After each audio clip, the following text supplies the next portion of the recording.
Kapod ntiere weche motenore kod mag jood bura ma pacho kopo mokalo kang' mar migao momenda yie machwalo omenda mag CDF kata doko ni migao ne pod rito pach Attorney General. Jood bura go wacho ni gibiro chuogo chik mabiro rwako aguch CDF e katiba mondo mi puodh chutho kod chik. Wenga miwa ler mar wachno. From the Office of the Attorney General, the National Treasury commits to disburse Kenya shillings 2 billion to the NGCDF every week. Jatend kweth mang'eny od bura mamalo Kimani Shungwa e boke mane osomo e loten migao mar omenda e od bura mamalo nolieko ni pesa mar CDF nyalo chopo e agul mag kuonde chung' od bura mapacho ka machiegni makmana nitie midhiero ma pod onuro piny owacho. Maeri tok doho mamalo mogik motele kod Mikai Martha Koome ne okumo omenda mag CDF dwe mar 8 higani e wi mano ma giwacho ni obalo kod katiba. Kata kamano jood bura koro dwaro mondo omenda no ochop mapiyo piyo mar konyo jopiny. Jomoko bende paro ni pesa inyalo kaw timiyo kaunti. Pesa jok nyalo mi kaunti. Pesa ma CDF ikawo kuom pesa ma national government kosepog pesa ma kaunti odhi ne kaunti. En pesa ma national government ok nyal chak kawe kendo bang' division of revenue mititere ne kaunti kucho. Nitiere japiny mong'eyo ni CDF en more important kendo chopo ne japiny kucho moloyo pesa miwinjo miwacho mar kaunti ni.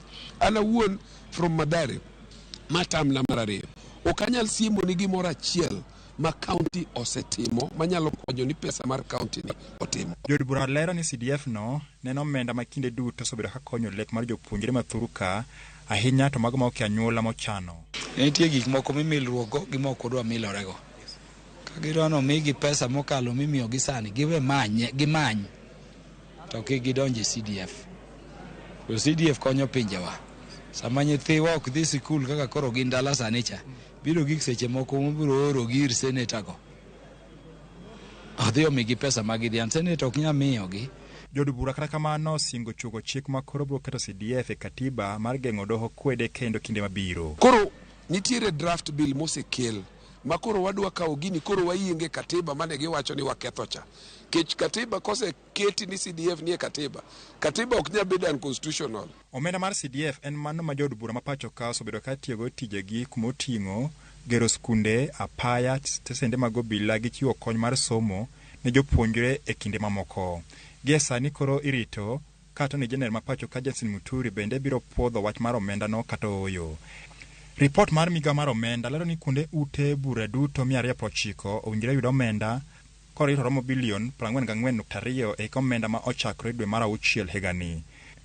Wenga, Ramogi TV, Nairobi.